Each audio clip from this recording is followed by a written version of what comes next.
so this is how we're gonna run this panel. I would like a quick round of introduction by everybody, and then just say your name. And then what I'm gonna do is I'm gonna come back to each one of you, have you give an open remark on what do you think differentiability is useful and why not, the alternatives such as just simply computing the gradients. Okay, all right, so everybody knows who's who. CJ, do you want to start? Just say who you are and you know where you are. Hi, I'm CJ Taylor. I'm with the Grasp Laboratory at the University of Pennsylvania. Great. Bethany? Hi, I'm Bethany Lush. I work at Argonne National Labs, specifically at the Leadership Computing Facility, which is our supercomputer facility. Okay, Kwame, go ahead. Hi guys, I'm Yueming, and I am a fourth-year PhD student at MIT CCL. I work on graphics simulation and compilers. Thank you. Andrea? Hi, my name is Andrea Tagliasacchi. I'm a research scientist at Google Brain, and I also work at U of T. Okay, great. Peter? Hi, I'm Peter Battaglia. I'm a research scientist at DeepMind. Thank you. Dan? I'm a graduate student in the Center for Theoretical Neuroscience at Columbia, and I came to listen to you guys speaking. All right. And Joanna? Hi, I'm here, but I'm an organizer. I'm just helping moderate. Okay. Kelsey? I'm similarly here, but I'm an organizer helping moderate. Okay. All right. So what I am going to do is, once we have a very brief introduction, I am going to just pass the mic to each one of the panelists and have each one of the panelists share with us their personal perspective regarding differentiabilities and, you know, versus other alternative approach. Okay, CJ, go ahead, please. Okay, wonderful. So I guess what I'll do is actually echo a point that I heard in your talk, because it resonated with me. As at Grasp Laboratory here, we work a lot on robots, actually stuff at the intersection of computer vision and robotics and the like. So this concept of being able to build differentiable models to help us model actual robotic systems that we have. So for instance, you know, these legged systems that are walking around in extremely complicated environments where we don't have wonderful models to begin with. I think it opens up the opportunity for us to both learn models that are have better predictive properties, but also allow us to get at control, which is what we really want to do. Is how do we have really performant systems that work in a lot of these environments where our existing models are, quite frankly, at this point, less than adequate. Thank you, CJ. That's a very brief introduction of your perspective. Okay. I figure there's a lot of people. All right, Bethany, would you like to say a few words regarding what your perspective on differentiability and why it is useful, and you know, what's your view on what's your perspective on sort of compare that to alternatives? Sure. So my background is applied math, and I've been working on machine learning for dynamical systems, and more recently a little bit of fluids. And I have not done any vision, just to be clear, but I am learning a lot from you, the rest of you today. And I really like the idea of being able to integrate your physics simulation with your machine learning as an end-to-end pipeline. And I've definitely had personal experience with estimating gradients directly from noisy data can really amplify noise. So it's great if you can analytically compute gradients.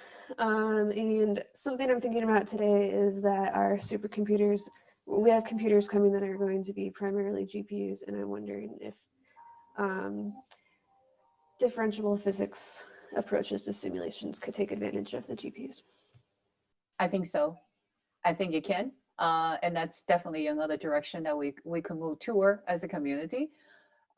Okay, Wang Ming, would you like to go ahead and say a few words? Sure, yeah. So first I would like to answer Bethany's question. So can differential physics leverage GPUs?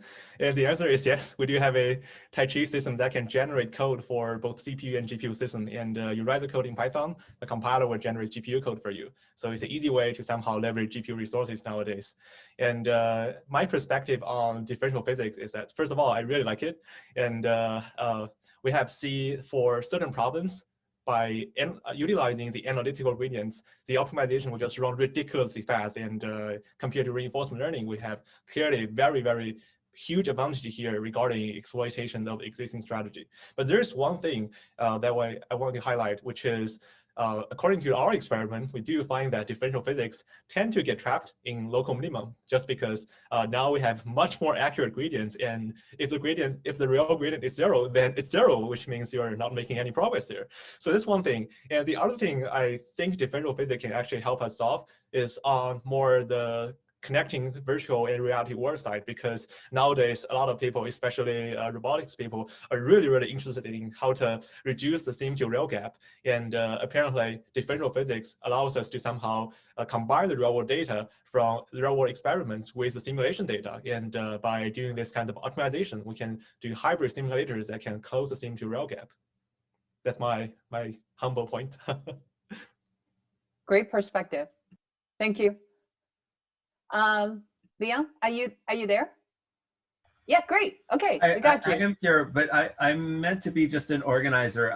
I still have my own opinions about these things, but I would prefer to just maintain my impartial organizer status.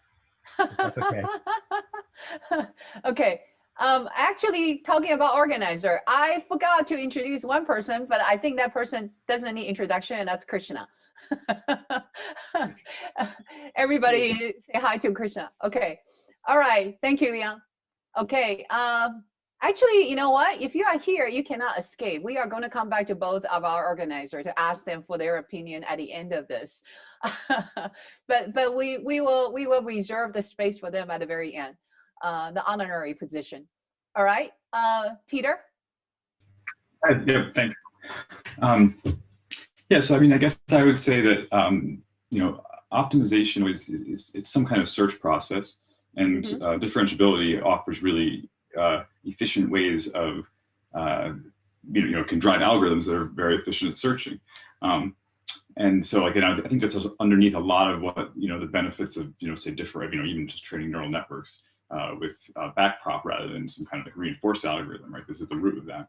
But another thing that I talked about in my talk that I think is an important thing that we can sort of exploit about differentiability and auto differentiation is like I was showing a few projects where we're taking physical relations from physics that sort of relate, say, like the partial derivatives over spatial quantities to the time derivatives, and we can sort of efficiently calculate gradients using JAX or TensorFlow or whatever, and then and put those inside our model, so we can sort of exploit these inductive biases from physics very easily with a few lines of code, and then we can do things like Hamiltonian mechanics to sort of build that into our model. And get all sorts of energy conservation and different types of generalization that we're interested in. And just the last thing I wanted to say, addressing what Yuan Ming said about the sharp gradients, I think that an interesting direction we should be thinking more about, and I mean, some people are thinking about this, I think, and thought about this for a while, but yeah, like these really accurate models with these kind of like very detailed gradients, if we're trying to optimize something, that's not actually what we want to optimize. What we want to optimize is a convex function that happens to have the same global minimum as that function, right? So I think that thinking about how to, take very accurate forward models, or maybe even knowledge of the gradients of those, and come up with other models that are going to support even more efficient search could be, very good for us in the future. So that's all I would say. Thanks. Thank you, Peter. That's really interesting thoughts. Next, I think I'm going to go to Andrea. Yes, can you hear me? Yes, go ahead, yes. Please. I guess my perspective is a bit different. It's less from the physics side and more from the robust computer vision side, where I both work with estimating noisy gradients from data, as well as more analytical gradients from whatever forward process you have. I think the most interesting thought in regard to this particular topic that I have is actually via meta learning. So I think meta learners are something that is particularly this year becoming a bit more popular, I guess, starting from the vision side in being able to estimate gradients by examples. And in that sense, basically you have stochastic estimates of gradients, but then at test time, they actually behave in a very smooth way. So it reconnects a little bit to what to what Leo was saying a couple of seconds ago. So that's what I think is an extremely interesting part. Is like there is this divide where you could do it by full differentiability or just gradients, but it's actually not true. There is a continuum in between the two different domains, at least in my side of the problems. But interesting perspective as well. Great. So Georgia, would you like to say a few words? Actually, we missed your introduction, so please, state your name and your current affiliations, and then your perspective. Sure. Yes. First of all, thank you for inviting me, and hi to everybody else. So my name is Georgia. I'm a research scientist at Facebook AI Research. I have been and I am still a computer vision researcher, so I care a lot about computer vision problems, in particular object recognition. And I am an empiricist at heart, so for me, whatever works is great. And so in terms of that and trying to make object detectors and recognition work better and better every day, we have been exploring whether differentiability in 3D could help us with understanding 2D and not just for 3D tasks. And this is, I think, my interest and why I am here and the perspective that I have. The verdict is not out yet. We don't really know how to make our detectors and recognition systems work better. Is it data, annotated data? Is it better representations by going to 3D? Is it better optimization? We don't know, but we're exploring. And this is what I'm interested in. Okay, great. All right, so if the organizers are here, they are not escaping. I'm putting them on the spot. Sorry, Krishna, your thoughts. So yeah, like in terms of differentiability, or like my thoughts usually were, if we've spent years of research just developing, techniques like rendering or multiview geometry or physics simulation, why just throw them all down the drain and like do, I don't know, model-free learning? So yeah, my forays actually started from that perspective. Like, can we somehow try and use all the knowledge that we already have and instead improve systems rather than like replace them? That's where I see differentiability is a very strong scheme. But I don't see differentiability as the end in general. Like, I think there needs to be a blend of things that you can specify differentiability, and there's always things that you cannot specify differentiability. You need to learn them. So there's like a hybrid that we need to shoot for. I agree. All right, Leon, what do you think? So I'm a robotics guy. I'm a prof at the University of Montreal, and I'm actually Krishna's advisor. And so, I mean, the hope here is that, I mean, what we've always wanted for representations for robotics is that they're task informed. And I think that the real hope here is that the tools of this community can provide us roboticists with methods and methodologies by which we can take performance on an end task on some metric and feed it all the way back to learn perceptual representations. And that's a lot of what the research that that Krishna is doing is about. And I think that this is a super powerful thing. And then I also really like, I think it was CJ who was talking about, or sorry, maybe Yanming, talking about this, the sim to real element of this, and how now if we can get these backproppable tools like physics that we can actually optimize simulators for directly to close this sim to real gap, this is another like extremely powerful thing that could have real applications for robotics. So I would almost consider myself more as like an end user of most of the technologies that are being created by the panelists in some sense. Great. Okay. All right. So I am wondering if the panelists can comment on what do you think, what are the name your dream application that you think can sort of unify. I think I already started mentioning some of that in my comment when Krishna asked me. What are the possible application? So let's kind of start dreaming together. What are some of the possible applications that can unify vision, graphics, physics community together, that, you know, different community with different background can achieve together, and machine learning, of course, right? That cannot possibly do alone by itself. So what are some of the dream possibility and application that you can think of? You know, based on sort of the conversation that we have so far, that you think will be really exciting and challenging, and that actually require vision, graphics, physics community to work together. I mean, I'm sorry, machine learning. I keep dropping it out because it's kind of taken for granted. You know, everybody is using machine learning now.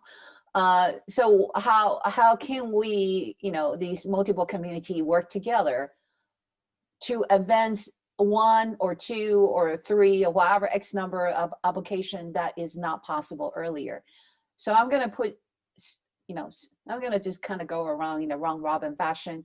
Going to put CJ as our first. I'm going to put him on the line and ask him to to share with us his thoughts.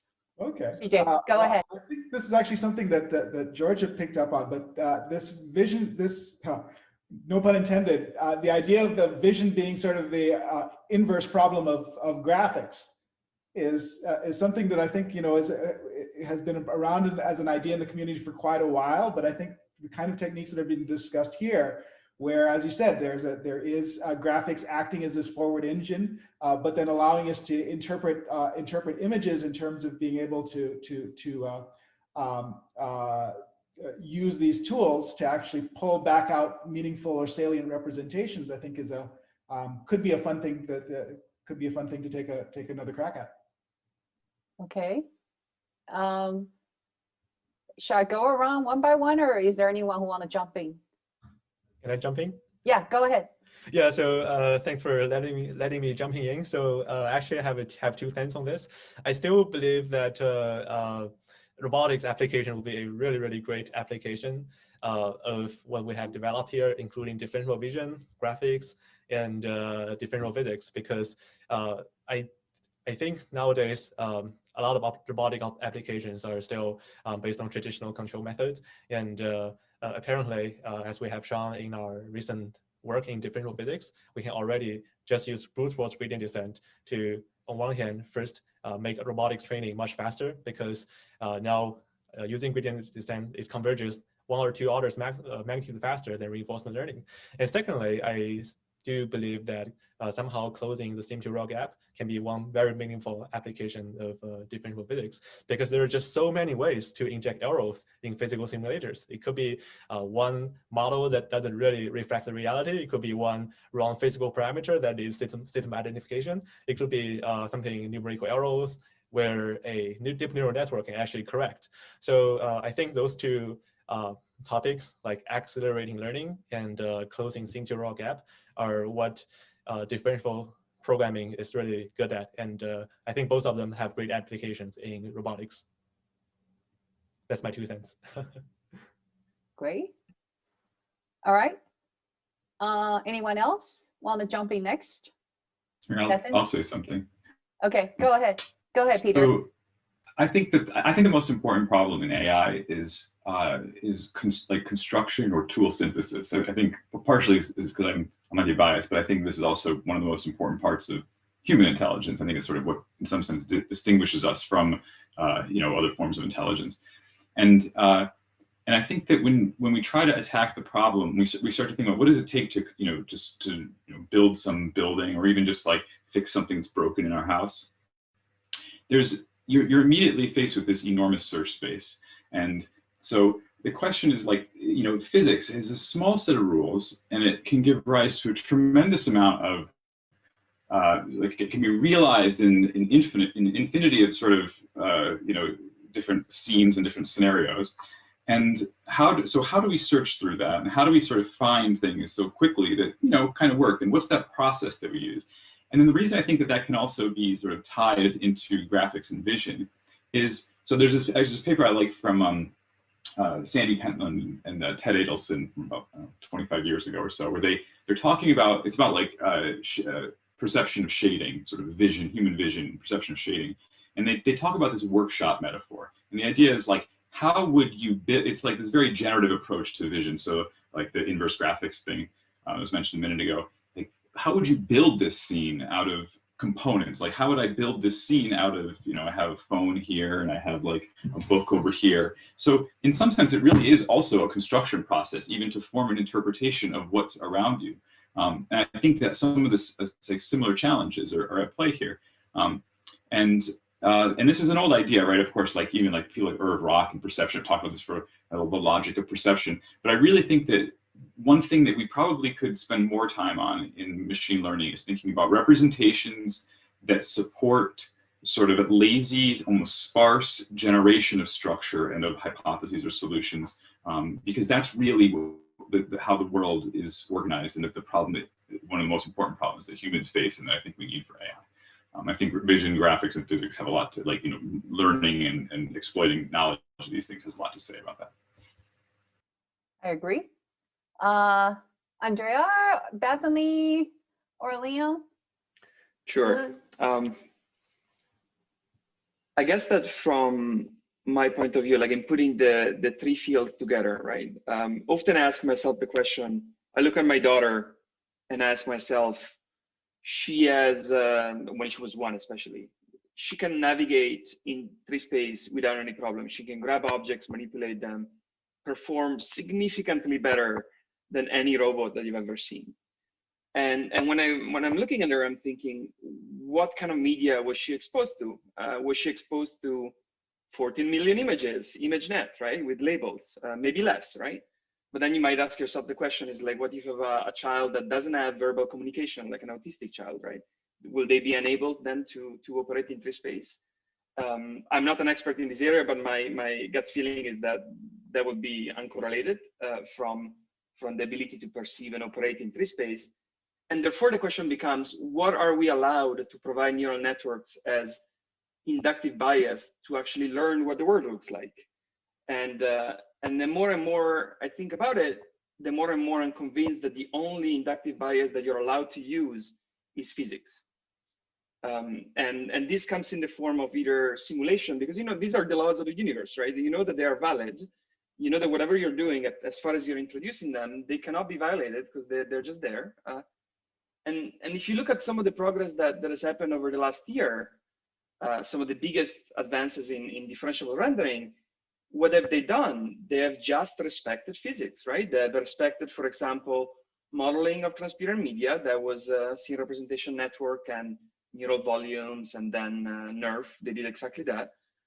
They've done modeling of light scattering events with light fields in NERF. Like, and I find this pretty inspiring. And I think a lot of my agenda right now is driven is like, okay, this is the only, if we're to build the computer vision and the differential physics of the future, this is the only thing that I'm allowed to use, and everything else is just cheating. And it might be okay for the time being, because you might still build products and companies and applications, but it's still cheating. It's like you're allowed only to give a network what a 2-year-old or a 1-year-old has access to.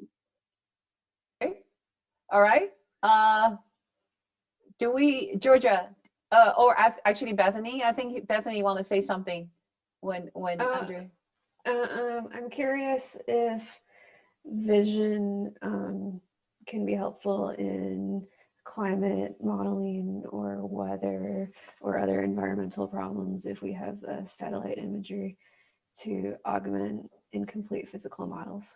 And something I'm curious about, but I am not knowledgeable of the available imagery data sets.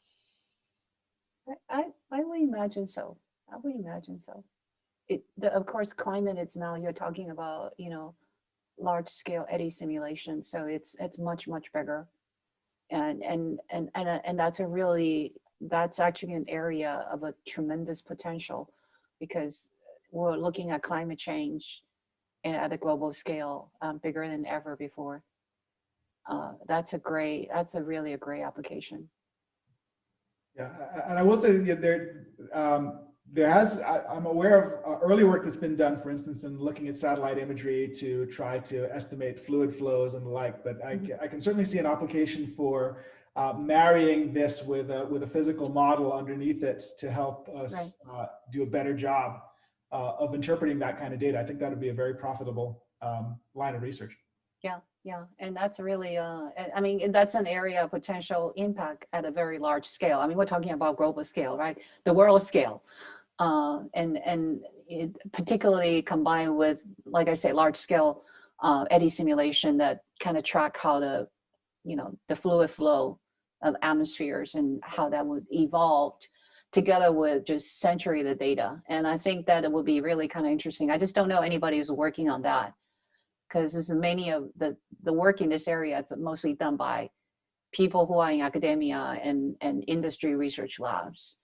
I don't know how many, I mean, of course you are, in national lab really are thinking about taking the latest research and really pushing it forward, to solve some of these really important problems at the national and the world scale and the earth scale. So that potentially will be of tremendous impact. Yeah, the national labs are definitely talking about how to use machine learning methods on these kind of climate type problems, but I don't know about from the graphics or vision perspective, if anyone's kind of crossing those fields. I'm not aware of any. I mean, this is why the panel discussion is so interesting, right? Because we all bring our different perspective. So this is really, really interesting thoughts. Okay, that is, keep that thoughts. We'll follow up. Georgia, would you like to say a few words? What you think are your dream application? Yes, of course. I mean, a lot of the things that people have said so far also are part of my interest as well.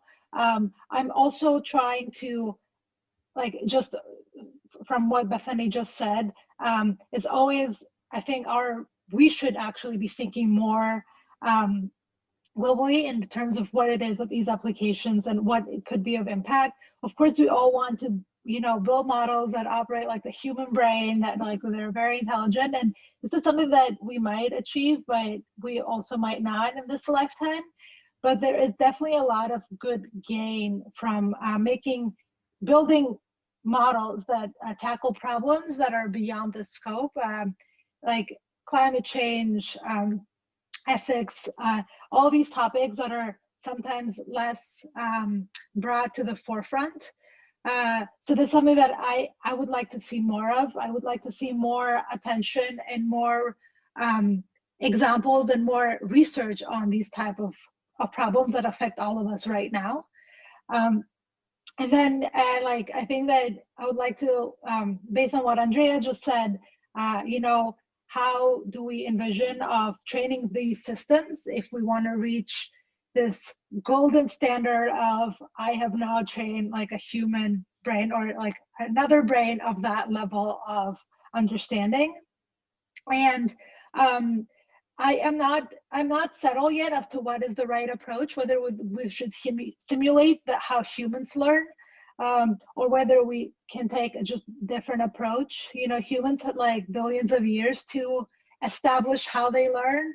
It doesn't mean that we need to stick to that. There might be other avenues, other paths. Not that what we're doing right now is anywhere as effective or as pretty as how humans learn. That's like very far from reality.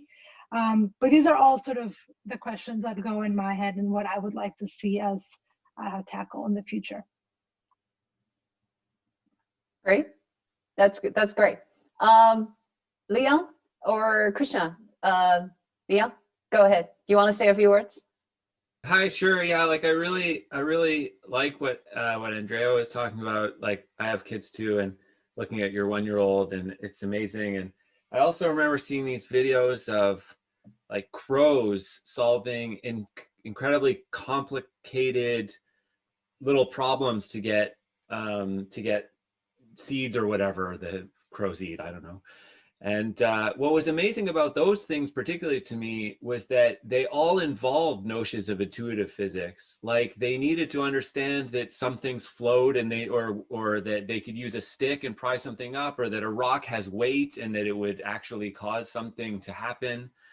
And when I saw those videos and I thought about what we can do with a robot, it's just like the gap is still so large between the state-of-the-art robot and a crow. Like, and so maybe that's like a little bit disheartening as a robotics researcher, but also I think that, you know, there's such a great opportunity. And I think these notions of being able to understand physics and you know, and I completely agree that like this is the right inductive bias that needs to be like imposed on these problems, but that we can somehow, you know, through these notions of compositionality and understanding of intuitive physics, that we can get to the point where robots could solve kind of something on that scale of task complexity. So that's, for me, that's the goal.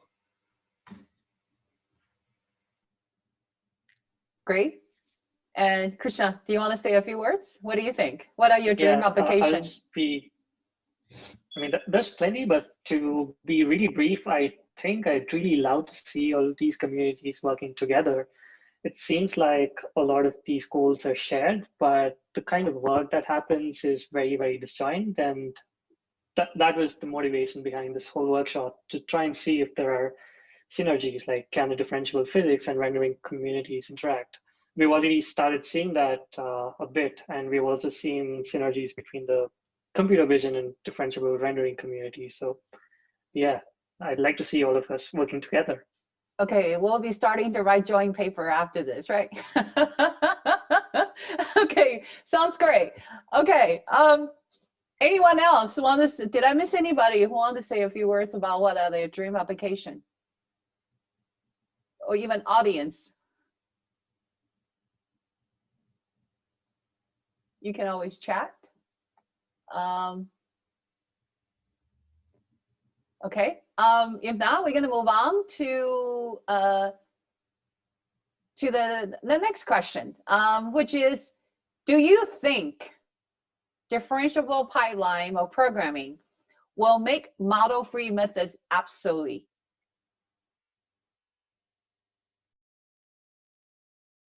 What do you all think? Anyone want to volunteer to jump in? Yep, I can jump in. Okay.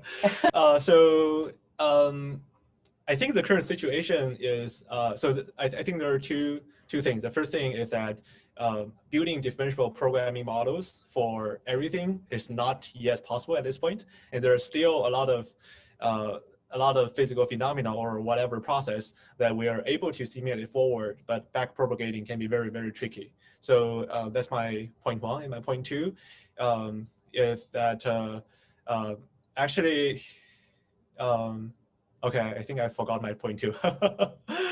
Okay, so I'll jump in again when I come up with my point two.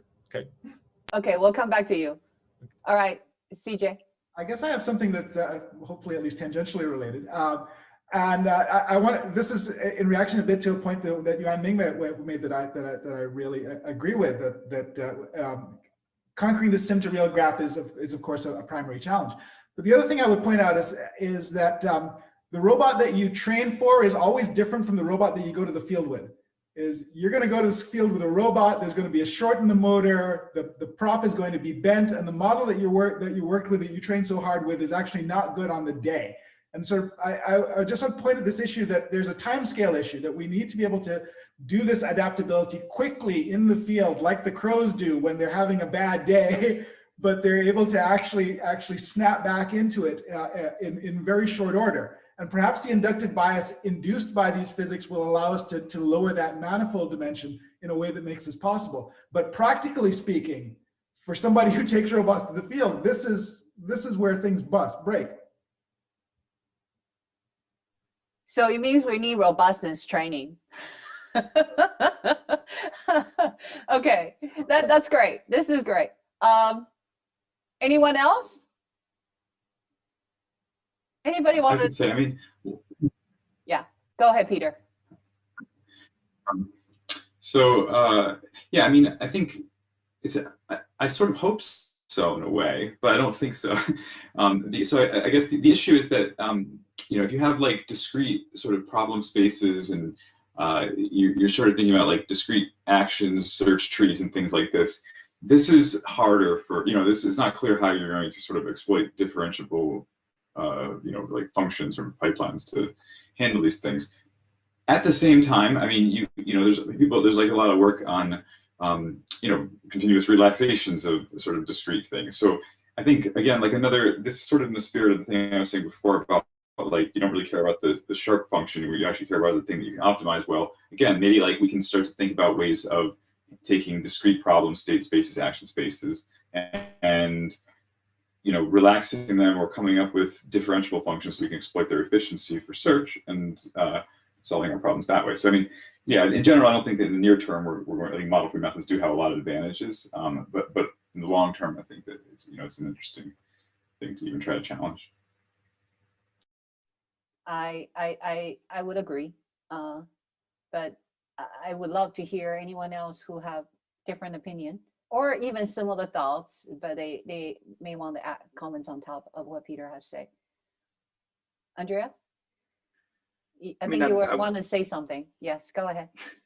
I don't necessarily want to put something on top of what Peter said, but if you look at the way in which people have been looking at differentiable vision and graphics from the image generation point of view, right? What has it been now? 5 years ballpark between the first application of deep learning to a parameterized version of something that you can render.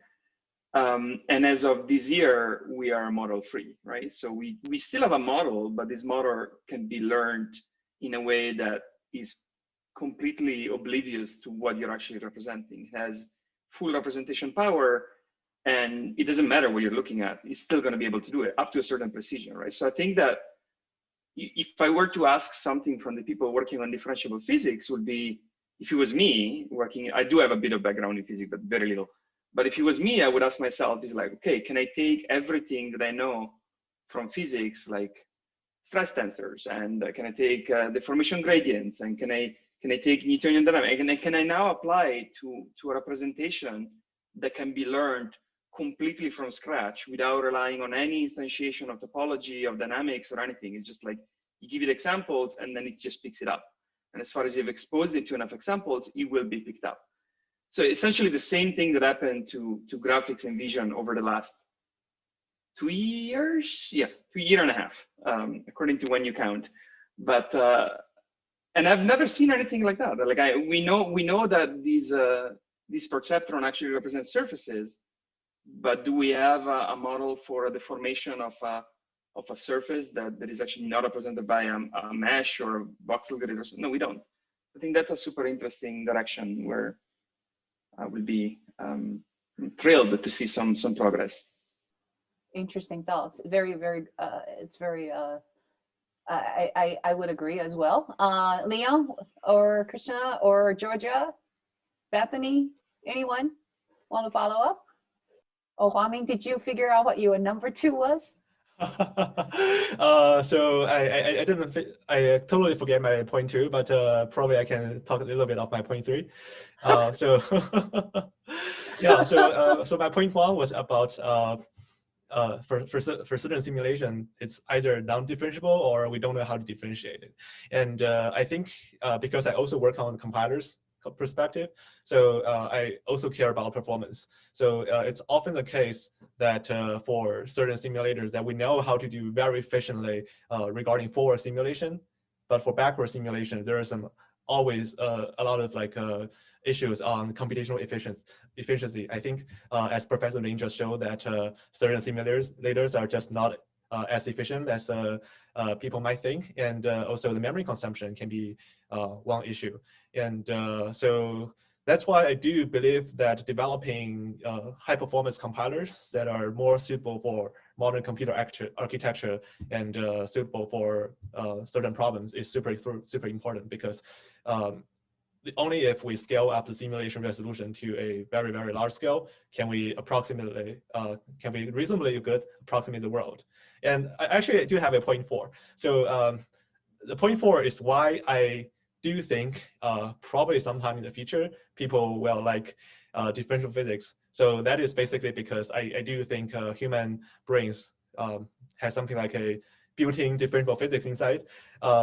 Just because recently, there's COVID, and when I'm outside, I cannot touch anything. So I can always magically come up with ways to operate stuff without touching anything. One example is that now I learned how to gently operate the elevator using my knees without using my hands.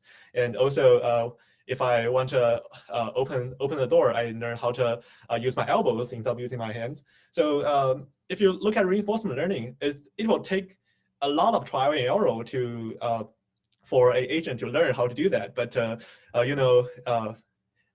if we assume that there's something like a differential solver in my brain, I can just maybe do some mental and model-based attempts, and then I can get some feedback, and the gradients from differential physics will tell me how to adjust to achieve my goal. So I do believe human should learn actually quite a lot more faster than what reinforcement learning are currently doing.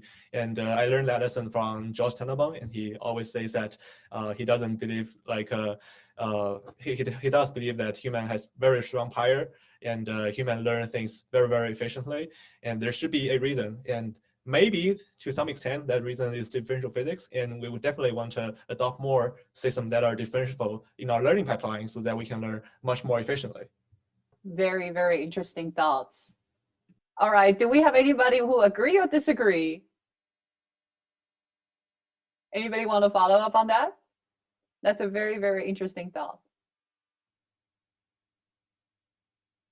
Does our brain think like a differentiable physics or differentiable vision? Oh, we have a differentiable mind. I guess I could jump in. Yeah, please go ahead. Not Georgia. to answer that question, I don't have that answer, but mostly to sort of, it's a question rather than a statement, is how will we know? So how will we know if this is the case? So what I'm trying to get to is, let's say that we focus on this one task and we manage to train a system that maybe does this and figures out just how Yaming said, how to just adapt or how to do the same thing in a variety of ways. But we ultimately don't really have a test bed to evaluate whether we've actually learned to think or to perceive or to understand like humans. So I guess the question is, how will we ever know whether we're making progress when we are definitely operate as researchers, we operate in a very task-driven way. We define little tasks, little goals that we want to achieve. So how will we ever be able to know if we actually have unlocked something? I do have something to say on that, if I am not talking too much. No, go ahead. Please. Yeah, so I do believe that we would need something like ImageNet for computer vision, and we do need a very, very nice physics benchmark data set so that people can have a consensus on at least compare what kind of what kind of learning method on differential physics, at least we can evaluate different methods on differential physics. We need a common evaluation standard so that we can really push the field of somehow combining reinforcement learning and differential physics together. So at this point, I think the issue is that differential physics are still somehow maybe mostly in the graphics and physical simulation community, and this is kind of a little bit of isolated from people who are really doing learning and robotics. And I do think that's why we need to gather here to talk about future solutions. So I think we really need to make the existing differential physics systems easy to use and easy to benchmark. So that's one very important thing. I do think that the birth of ImageNet as a common standard for evaluating different deep learning system has drastically pushed forward the recent advances of deep learning. Like without a common consensus of which method is better, we cannot push things forward. We do need a good evaluation thing. And currently the issue is we haven't built that common standard yet. And I do look forward something like the ImageNet, something that corresponds to ImageNet, to appear in the field of differential physics. That's definitely a really interesting thoughts, and I would argue the same probably would apply to even robotics, where RL has been used extensively. So we don't have exactly a set of benchmark for robotics community, even though there is sort of a standard list of 12 different robotics, categorizations of grasping, planning, control, and manipulations, and sensing, perception, and so on. So there really isn't a set of benchmark even for robotics, although that due to differentiable physics, now robotics community is using more simulations, and they're sort of starting to have this, like the ants, the walking dog, the mobile robots. So there are some of these models are coming up. So I do think there's a lot of potential there. And vision, it's sort of tying currently to ImageNet, but in the real 3D world where you really need 3D vision, ImageNet is still inadequate, right? Because the 3D world is much bigger than what ImageNet has captured. But that's really a tremendous it comments that I think that we do need some sort of benchmark in every single community, and that's definitely worthwhile to sort of explore. Now, do we have anyone else that want to comment on whether we think that differentiable pipeline is going to make model-free methods? Absolutely. I think there is some sort of consensus here. The question, it seems like the answer is no, predominantly. Am I correct? Or do we have somebody who want to argue otherwise? No. We are going to make the differentiable pipeline is going to make model-free methods. Absolutely. I haven't heard that yet. Okay. If not, we're going to move forward and say, how do you see differentiable method being used and applied in the wild?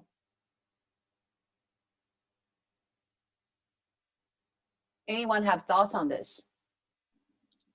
Do you think we are ready? Do you think how robustly can they run? Do you think? So I don't have thoughts, but I have context to just add here.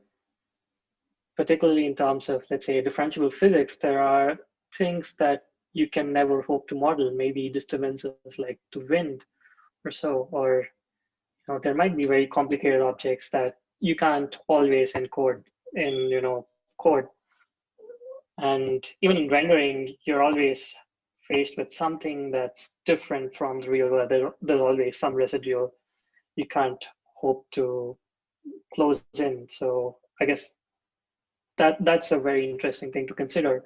Like, do we want these systems to run ready, in the wild on real data, or do we look at other midterm transfer solutions, like you train in simulation and then try simple real transfer? I don't know. Yeah, just opening up more thoughts. So just some random thought. So maybe surprisingly, I have to say, in many fields, even for physics, simulators are not accurate enough. There are many reasons people can introduce errors in forest physics, including discretization errors and inaccurate model assumptions, and also wrong boundary conditions and inaccurate physical properties. There are many issues, even in forest simulation.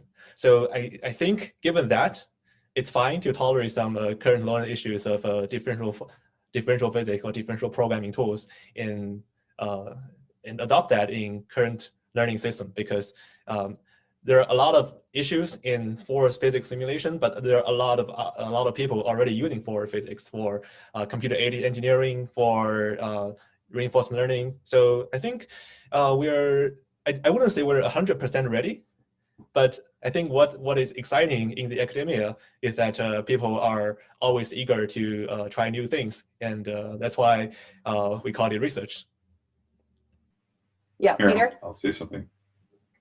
So Yeah, so like I think that this is something I think about a lot, like, you know, how we're going to take a lot of the stuff I showed, you know, we're taking these simulators and we're training some neural network on to you know, mimic a simulator, but that's like sort of easy compared to having something that learns about the real world. And I feel like I haven't really had a, sort of come to a decision about how we should approach this problem in general. So one thing I've been thinking recently though is, like, so I think just to say, like, as background, I think a lot of times, like, for a while, I think, like, how do we turn the world, you know, what we perceive with our eyes into objects and, you know, different things that you actually find inside a physics engine? Because that's what we need our models to do. And the more lately, I've been thinking something different a little bit. That instead of thinking about it like as like it's just a series of representation transformations. So we have, like, whatever our sensors are collect some image, you know, grid, like maybe a regular grid of little pixels, whatever, volumetric data, whatever it is. And the question is really just, how do we stage, like, how do we, you know, have a stage of transformations into representations that we want? And what I mean by want is, like, the thing that's going to help with our downstream tasks, like was discussed before, or like efficient computation or efficiently learnable. So I think that I'm really starting to think about kind of like, you know, resource rational, or kind of like, you know, economically rational, you know, way of thinking about how we can just go right from the sensory data all the way through representation and really try to bring in cost of computation, cost of learning, and the cost of whatever your, you know, task cost is. And the last thing I'll sort of say on this is, I think it's kind of interesting to think about what scientists do. So, like, a physicist has a model of, you know, the universe or something, and or you know, at any scale, you know, a model of water and particles and things like this. So, like there's not actually, you know, atoms. Like, this is just a representation that's very convenient for us to compute, and it, like, solves lots of problems, and we can kind of, like, extrapolate really, really well. So I think it's kind of interesting to just think about the different trade-offs through science and the models that are very prominent and effective and powerful, why those trade-offs were made, and, you know, from that sort of get ideas about how we can start to structure our kind of, like, again, economically rational choice of representations, computations, where we're going to take our observations, you know, of the world and turn those into models. So it's really sort of the same thing. That's all. I think that's really that's correct, and I think a parallel analogy is probably like autonomous driving, right? We are putting these neural network trained learning to drive module on the street, dealing with the real world, and most of these scenarios are all capturing the very clean data, using very clean model, and now it has to be tested on a while. And so I don't think, you know, it will take a lot of learning, but I do think that this is really sort of very interesting things for us to kind of think about in terms of a sort of building on top of what you learn, and your model doesn't have to be perfect. It learns to improve itself through the process. Do we have anyone else who want to comment on this? Sure, maybe I'll say a few words. So I mean, I think so the question was, like, is this ready for the wild? And I mean, there are some things that are already out in the wild, and they involve differentiation. But I guess what we're talking about is, like, adaptive models that are learning intuitive physics, and can we put those things out in the wild? And I mean, I think for a safety critical application like autonomous driving, the answer is, like, a resounding no. We're not there. And I mean, I think that the state of the art in autonomous driving is, like, yeah, there might be some neural networks in there, but they're put in these nice cages where they can't do a lot of harm to the things around them. And, you know, I don't know, you know, I don't pretend to be, like, an expert on what every single player in the autonomous driving industry is doing, but not very many of them, you know, actually that I know of have, like, learning systems that are actually controlling the actuation directly. Like, the thing that is very commonplace now is to have, like, a learning system that's doing some perception, and I think that part is, like, you know, relatively solved. But the people who are doing, like, RL for autonomous driving, or, you know, any kind of model that's a learning based paradigm that's actually being handed the keys to, like, pardon the pun, to like actually push the pedals and turn the steering wheel, like those are extremely rare. We're still using our traditional good old-fashioned engineering and models for those pieces. And I don't know when the tide will turn or if it will turn. My sense is that the way that this is likely to go is that we want to build on a strong scaffolding of things that we know to be true, and that we can write down like theoretical principles about and guarantees. And then the adaptive part is like the sprinkling that goes on outside of that scaffolding. I think that's kind of a more promising direction, particularly for like safety critical systems. When you take out the like safety critical nature, you can sort of do whatever you want, and then you can like throw any kind of crazy neural network solution at your thing and see if it works or not. But for safety critical stuff, like it's going to be, I think, a really hard battle, and a long time before we see like these kind of models actually in charge, where they can affect like real people's lives. I will totally agree with you. Putting into the wild doesn't mean that we're going to put everything into the wild, but it can be used on some application. Definitely safety critical. No, even autonomous driving, it's not approved in California yet, right? Even though we have all these autonomous driving cars. It's largely, I think I heard it's on a fairly constrained environment. It has the potential. Okay, anyone wants to comment on it? CJ, you are muted. I think Liam raised an excellent point. And I'm wondering if that then means that looking at systems that would work with the wealth of information we have from control theory, where we do have guarantees and we can make bounded assumptions where the learned aspects are allowed to operate, but within a band that we know is safe based on analysis, might be a profitable way for us to move forward on this.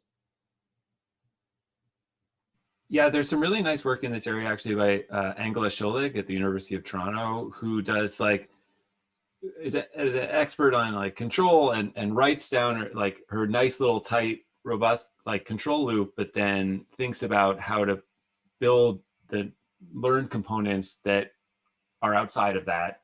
And so now we can have like RL that's learning an inverse model, but that model is still being fed into like a control loop that we can do things like have the same guarantees about performance and things like that. So I think there is, like, in the safe RL community, there is some nice work being done in this area. Okay, great.